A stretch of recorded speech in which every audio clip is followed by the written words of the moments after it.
आजच्या या सखोल विश्लेषणात सर्वांचे स्वागत आहे. आज आपल्याकडे असलेल्या संदर्भ साहित्यातून आणि नोट्समधून आपण एका अत्यंत रंजक विषयाचा वेध घेणार आहोत. आपण अनेकदा पाहतो की बोलताना आपण खूप आळशी असतो. म्हणजे दोन शब्द सलग उच्चारताना आपली जीभ अडखळते. हो, अगदी नैसर्गिक आहे ते. आणि तो त्रास टाळण्यासाठी आपण नकळतपणे शब्दांचे उच्चार बदलून टाकतो. व्याकरणाच्या पुस्तकांनी ह्याच आपल्या भाषिक सवयींना नियम बनवून आपल्यासमोर मांडले आहे. बरोबर. आजचा आपला विषय ह्याच नैसर्गिक भाषिक प्रक्रियेवर आधारित आहे. मराठी व्याकरणातील व्यंजन संधी. अनेकदा हा विषय तांत्रिक किंवा कंटाळवाना वाटतो, पण आज आपण यामागील विज्ञान उलगडणार आहोत. सोप्या भाषेत सांगायचे तर, टू पुट इट सिम्पली, व्यंजन संधी इज कॉन्सोनंट संधी, a linguistic process where sounds merge and at least one of those sounds is a consonant. अगदी बरोबर. जेव्हा आपण भाषेचा विचार करतो तेव्हा ही नियम गणिताच्या सूत्रांसारखे कसे अचूक काम करतात आणि मानवी जीभ किती हुशार आहे हे पाहणे खरोखरच थक्क करणारे आहे. नक्कीच. संधी म्हणजे केवळ दोन शब्दांची कागदावर केलेली कृत्रिम जोडणी नाहीये. ती मानवी उच्चारशास्त्राची म्हणजेच फोनेटिक्सची एक अत्यंत नैसर्गिक आणि प्रवाही प्रक्रिया आहे. यात सर्वात लक्षवेधी गोष्ट ही आहे की व्हॉट्स फॅसिनेटिंग हिअर इज, मानवी जीभ कमीत कमी प्रयत्नात जास्तीत जास्त स्पष्ट उच्चार कसा करू शकते याचं हे एक उत्तम उदाहरण आहे. हो ना. जेव्हा आपण वेगाने बोलतो तेव्हा दोन शब्दांच्या मधली पोकळी भरून काढण्यासाठी आपला मेंदू आणि आपले स्वरयंत्र नैसर्गिकरित्या काही बदल करतात. या सखोल अभ्याससत्रात आपण पाहणार आहोत की हे बदल नेमके का आणि कसे घडतात. आणि हे समजून घेताना मजा येते, कारण आपण रोजच्या जीवनात हे शब्द वापरत असतो, फक्त त्यामागचं काय म्हणतात त्याला इंजिनिअरिंग आपल्याला माहीत नसते.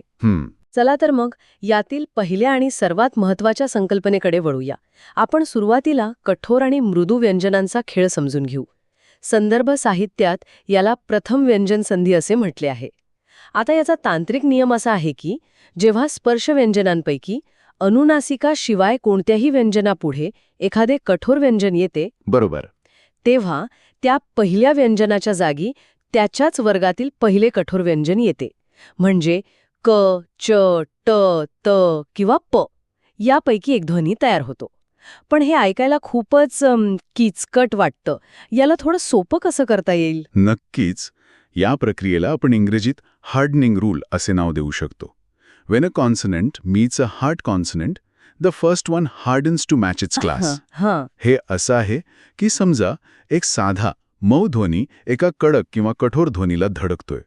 अशा वेळी तो कडक ध्वनी स्वतःला बदलत नाही, उलट तो त्या मऊ ध्वनीलाही आपल्यासारखेच कठोर बनवतो. उच्चार करताना जिभेला जो ब्रेक लागतो तो टाळण्यासाठी आणि एकाच लयीत शब्द बाहेर पडण्यासाठी ही हार्डनिंगची प्रक्रिया घडते. ठीक आहे, आपण हे सविस्तर उलगडून बघूया. ओके, लेट्स अनपॅक दिस. आपण जेव्हा दोन शब्द एकत्र उच्चारतो तेव्हा जिभेला जो ताण पडतो तो कमी करण्यासाठी हा बदल कसा होतो हे उदाहरणांवरून अगदी स्पष्ट होईल. आपण विपद आणि काल हे दोन शब्द घेऊया. हो, उत्तम उदाहरण. विपद म्हणताना जीभ दातांच्या मागे टेकते आणि तिथे उच्चार थोडा लांबतो. लगेचच काल म्हणताना गळ्याच्या मागील भागातून तो हा कठोर ध्वनी काढावा लागतो. बरोबर. सलग विपद काल असं म्हणणं म्हणजे गाडी एकदम थांबवून पुन्हा सुरू करण्यासारखं आहे. म्हणूनच आपली जीभ नकळतपणे द चा त करते आणि आपण अतिशय सहजपणे विपद काल असा उच्चार करतो. अगदी अचूक. याच कारणामुळे आपण पाहतो की वाघ आणि पती हे दोन शब्द एकत्र आले की तिथे क येतो. होय, ग च्या जागी क हा कठोर ध्वनी येतो आणि शब्द वाक्पती असा तयार होतो. हीच प्रक्रिया वाघ आणि ताडण या शब्दांच्या बाबतीत घडते, जिथे आपण वाक्ताडण असे म्हणतो. इथे ग चा क होणे ही एक अतिशय स्वाभाविक ध्वनिक प्रक्रिया आहे. हो, आणि अशी अनेक उदाहरणे आपल्याला दैनंदिन भाषेत ऐकायला मिळतात. जसे की षड आणि शास्त्र एकत्र आल्यावर ड चा ट होतो आणि आपण षटशास्त्र असा शब्द वापरतो. भूक आणि तहान या अर्थाचे दोन शब्द क्षुध आणि पिपासा जेव्हा एकत्र येतात तेव्हा त्या ध चा त होऊन क्षुत पिपासा असा जोडशब्द तयार होतो. आणि द चा त होण्यामागे तर भाषेची खूप मोठी सोय दडलेली आहे. जसे तुम्ही विपदकालचे उदाहरण दिले तसेच आपद आणि काल एकत्र आले की आपत्काल बनतो. शरद आणि काल जोडले गेले की आपण शरदकाल म्हणतो, किंवा क्षुध आणि पीडा यातून क्षुतपीडा हा शब्द आकाराला येतो. या सर्व ठिकाणी द सारखा मृदू ध्वनी पुढील कठोर ध्वनीच्या प्रभावामुळे स्वतः त सारखा कठोर बनतो. हे खरंच थक्क करणारं आहे. आता आपण याच्या अगदी विरुद्ध बाजू पाहूया. जर पहिल्या कठोर ध्वनीला मऊ करण्याची वेळ आली तर काय होतं? तो पुढचा नियम. हो, संदर्भ साहित्यात याला तृतीय व्यंजन संधी असे म्हटले आहे. हा नियम आधीच्या प्रक्रियेच्या अगदी उलट दिशेने काम करतो. जेव्हा एखाद्या कठोर व्यंजनाच्या पुढे स्वर किंवा एखादे मृदू व्यंजन येते, तेव्हा तो कठोर ध्वनी स्वतःला मऊ करून घेतो. बरोबर. आणि त्याच्याच वर्गातील तिसरे मृदू व्यंजन तिथे येते, म्हणजे ग, ज, ड, द किंवा ब. बरोबर. यालाच इंग्रजीत आपण सॉफ्टनिंग रूल किंवा व्हॉइसिंग असे म्हणतो. It softens the hard consonant into a voiced one. कडक आवाजाला मऊ करून भाषेचा प्रवाह सुरळीत ठेवण्याचं हे काम आहे. उदाहरणार्थ वाक आणि विहार. क हा कठोर आहे, पण पुढे येणारा वी हा मृदू आहे. त्यामुळे उच्चाराची गती कायम ठेवण्यासाठी क चा ग होतो आणि आपण वाग्विहार म्हणतो. याच न्यायाने वाक आणि वर एकत्र आले की वागवर तयार होतो आणि वाकच्या पुढे ईश आला की वागीश हा शब्द बनतो. अगदी बरोबर. ट च ड कसे होतंय ते सुद्धा खूप गमतीदार आहे. षट आणि रिपू हे दोन शब्द घ्या. सलग म्हणताना जीभ ट वर अडखळू नये म्हणून आपण षड्रिपू म्हणतो. तसेच षट आणि आनन एकत्र करून षडानन असा शब्द तयार होतो. आणि यात सर्वात जास्त आढळणारा बदल म्हणजे त चा द होणे. आपल्या रोजच्या वापरातली कितीतरी शब्द याच नियमातून आलेत. आपण सत आणि आचार एकत्र करून सदाचार म्हणतो. हो, नेहमीचा शब्द आहे हा. तत आणि आश्रय जोडले की तदाश्रय तयार होतो. उत आणि गम मधून उद्गम हा शब्द बाहेर पडतो, तर उत आणि ध्वस्त मधून उद्ध्वस्त तयार होतो. इतकंच नाही तर काही मोठे आणि तात्विक शब्दही याच प्रक्रियेतून जातात. सच्चित आणि आनंद जोडल्यावर सच्चिदानंद हा शब्द तयार होतो. सत आणि वासना एकत्र आले की सद्वासना होते. विद्युत आणि दीप मधून विद्युत दीप आकाराला येतो. भगवत आणि भक्ती जोडले की भगवत भक्ती असा अतिशय सुंदर शब्द बनतो. नक्कीच. तसेच जगत आणि ईश्वर मधून जगदीश्वर, सत आणि भावनामधून सद्भावना आणि अत्यंत परिचयाचा शब्द म्हणजे भगवत आणि गीता मिळून तयार झालेली भगवद्गीता. या सर्व ठिकाणी आपण पाहू शकतो की त ने स्वतःला द मध्ये कसे मऊ करून घेतले आहे. याशिवाय इतर वर्णांमध्येही हे बदल स्पष्ट दिसतात. च चा ज कसा होतो यासाठी अच अधिक आदी मधून तयार होणारा अजादी शब्द पाहता येईल. तसेच अच आणि अंत मधून अजंत तयार होतो. प चा ब होताना आपण अप आणि ज मधून अब्ज हा शब्द तयार करतो आणि अप आणि द मधून अब्द बनवतो. दिशांच्या संदर्भातील शब्दही असेच बदलतात ना? हो. दिक आणि विजय एकत्र येताना क चा ग होऊन दिग्विजय असा शब्द ऐकायला मिळतो. तसेच दिक आणि अंबर मधून दिगंबर, दिक आणि गज मधून दिग्गज आणि दिक आणि अंत मधून दिगंत असे शब्द तयार होतात. हे सर्व उच्चारताना किती नैसर्गिक आणि प्रवाही वाटते. अगदी. आता एक वेगळा विचार करूया. जर या कठोर किंवा मृदू व्यंजनांचा सामना एखाद्या अनुनासिकाशी म्हणजेच नाकातून उच्चारल्या जाणाऱ्या ध्वनीशी झाला तर काय होईल? इथेच अनुनासिकांचा खेळ सुरू होतो. संदर्भ साहित्यात याला अनुनासिक संधी म्हटले आहे. हा नियम सांगतो की जेव्हा प्रथम व्यंजनापुढे एखादे अनुनासिक येते तेव्हा त्या पहिल्या व्यंजनाच्या जागी त्याच्याच वर्गातील अनुनासिक येते. म्हणजेच तो पहिला ध्वनी नाकातून उच्चारला जाणारा बनतो.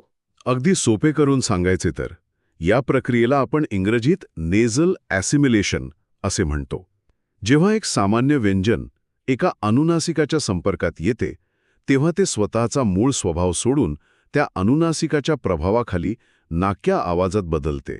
म्हणजे तडजोड करते. होय. कारण दोन वेगवेगळ्या प्रकारच्या ध्वनींमधून एकदम नाक्या ध्वनीकडे जाणे स्वरयंत्रासाठी कठीण असते. हे उदाहरणातून एकदम चपखल समजते. जसे की षट आणि मास. मासमधील म हे अनुनासिक आहे. त्यामुळे ट स्वतःला बदलून अण बनवतो आणि आपण क्षण मास म्हणतो. तसेच षट आणि मुख एकत्र येऊन क्षणमुख हा शब्द तयार होतो. बरोबर. तचं न होतानाची यादी तर खूपच मोठी आणि परिचयाची आहे. जगत आणि नाथ घ्या. जगत नाथ असं थांबून म्हणण्यापेक्षा जगन्नाथ म्हणणं किती सोपं आहे. होय, आणि याच कारणामुळे सत आणि मती एकत्र येऊन सन्मती बनतो. चित आणि मयमधून चिन्मय, मत आणि मातामधून मनमाता, तर मत आणि मनमधून मनमन तयार होतो. तत आणि मय जोडले की तन्मय असा शब्द मिळतो. सत आणि मार्ग मिळून सन्मार्ग बनतो. भगवत आणि नाम जोडल्यावर भगवन नाम तयार होतो आणि जगत व नियंतामधून जगन्नियंता असा सुंदर शब्द आकाराला येतो. चे ख होतानाचे बदल सुद्धा खूप रंजक आहेत. वाक आणि मय एकत्र आले की आपण वाङ्मय म्हणतो. वाक आणि निस्रस जोडले की वांग निस्रस तयार होतो. वाक आणि निश्चयमधून वांग निश्चय बनतो आणि दिक व मूढ एकत्र आले की दिंग मूढ हा शब्द तयार होतो. बरोबर.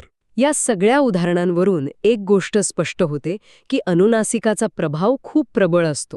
हे सर्व बघताना जर आपण याला व्यापक दृष्टिकोनातून पाहिले, if we connect this to the bigger picture, तर हे सर्व नियम म्हणजे शब्दांच्या उच्चारणातील स्पीड ब्रेकर्स टाळण्याची एक नैसर्गिक व्यवस्था आहे. अगदी छान मुद्दा मांडलात. पण समजा दोन कठोर ध्वनी एका पाठोपाठ आली तर काय? तिथे या व्यवस्थेची गरज पडत नाही. जेव्हा पहिल्या पदाच्या शेवटी कठोर वर्ण असतो आणि त्यापुढे पुन्हा कठोर वर्ण येतो, तेव्हा तो पहिला कठोर वर्ण जसाच्या तसा कायम राहतो. म्हणजे तिथे कोणतीही तडजोड करावी लागत नाही. जसे की उत आणि तम एकत्र आले की उत्तमच राहतो. उत आणि कर्षमधून उत्कर्ष बनतो. उत आणि पत्ती जोडले की उत्पत्ती तयार होतो आणि पृथक व करणमधून पृथक्करण असा जोडशब्द मिळतो. इथे दोन्ही कठोर वर्ण एकमेकांशी छान जुळवून घेतात आणि ठामपणे उभे राहतात. आता आपण या अभ्यासाच्या सर्वात उत्कंठावर्धक टप्प्यावर आलो आहोत, जिथे एकाच व्यंजनाचे अनेक वेगवेगळे अवतार आपल्याला पाहायला मिळतात. हो, इथेच हा विषय खऱ्या अर्थाने रंजक होतो. Here's where it gets really interesting. कारण आपण आता बहुरूपी तच्या विशेष नियमांवर चर्चा करणार आहोत. इंग्रजीत याला द कमिलियन कॉन्सनंट म्हणता येईल. हो, सरड्यासारखा रंग बदलणारा. अगदी. त हा असा ध्वनी आहे ज्याचे स्वतःचे असे काही ठाम मत नाही. तो शेजारच्या अक्षरासारखा अगदी स्वतःला बदलून घेतो. तो इतका लवचिक आहे की तो पुढच्या व्यंजनानुसार स्वतःचं रूप बदलतो. याचे चक्क 6 वेगवेगळे उपनियम आहेत. आणि हे बदल का घडतात हे पाहणं अधिक महत्वाचे आहे. पहिला उपनियम आहे च किंवा छचा नियम. जेव्हा त पुढे च किंवा छ येतो, तेव्हा उच्चाराची जागा एकच करण्यासाठी तचा च होतो. उदाहरणे पाहिली तर सत आणि चरित्र मिळून सच्चरित्र होतो. तत् आणि छत्र मधून तच्छत्र बनतो. आणि उत आणि छेद एकत्र आले की उच्छेद तयार होतो. यानंतरचा उपनियम आहे ज किंवा झचा नियम. इथे त पुढे जर ज किंवा झ आला तर त सा थेट ज बनून जातो. उत आणि ज्वलमधून उज्ज्वल तयार होतो. सत आणि जन जोडले की आपण सज्जन म्हणतो. अगदी बरोबर. अवत आणि जीवनमधून यावत जीवन असा जोड शब्द मिळतो. आणि शरद व झंझावत जोडले की शरद झंझावत हा शब्द आकाराला येतो. त्यानंतर ट आणि ठचा नियम येतो. तच्या पुढे ट किंवा ठ आल्यास त स्वतः ट बनतो. याचे उत्तम आणि परिचयाचे उदाहरण म्हणजे तथ आणि टीका एकत्र येऊन तट्टिका हा शब्द तयार होतो. जिभेला सलग 2 वेगवेगळे टप्पे पार करावे लागू नयेत म्हणून ही व्यवस्था आहे. आणि लचा नियम तर आपण रोजच्या बोलण्यात कितीतरी वेळा वापरतो. इथे त पुढे ल आल्यास तचा पूर्णपणे ल होऊन जातो. जसे उत आणि लंघनमधून उल्लंघन बनतो. भगवत आणि लीला जोडले की भगवल लीला तयार होतो. उत आणि लेखमधून उल्लेख आकाराला येतो. तत् आणि लीन एकत्र आले की तल्लीन हा शब्द बनतो. आणि विद्युत व लतामधून विद्युल्लता तयार होतो.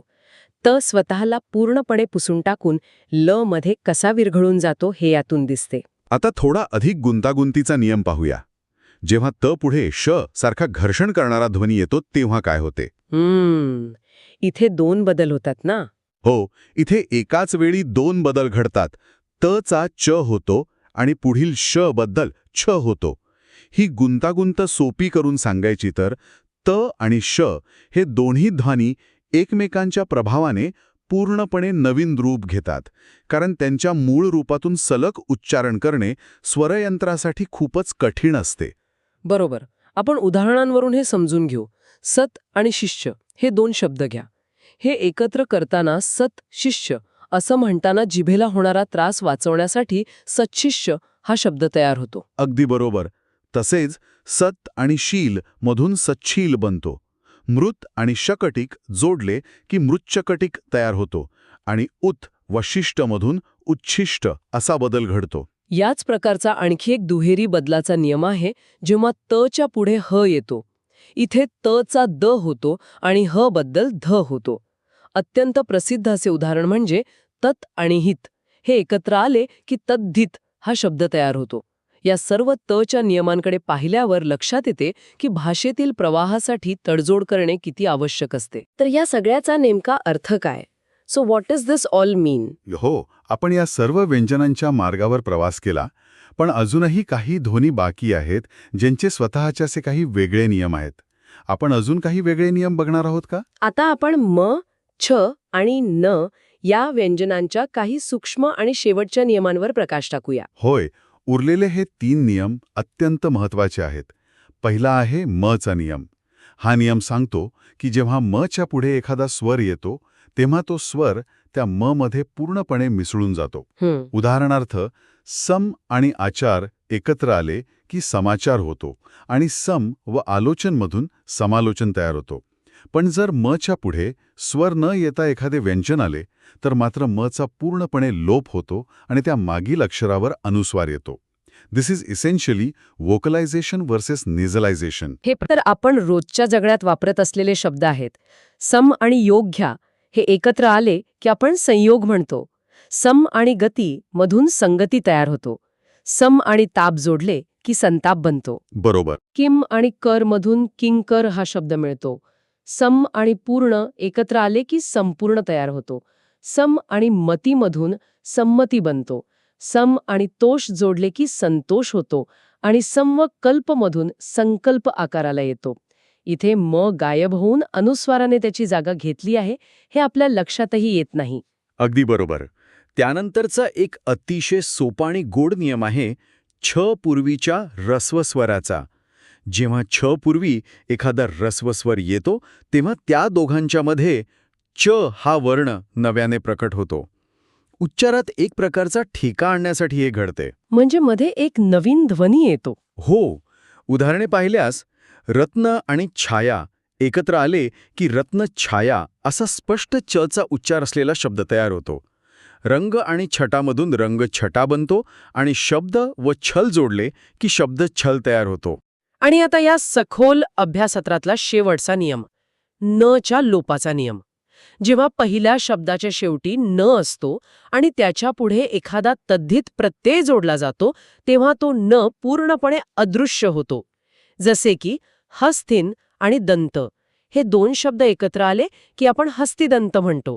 इथे न चा कोणताही मागमूस उरत नाही.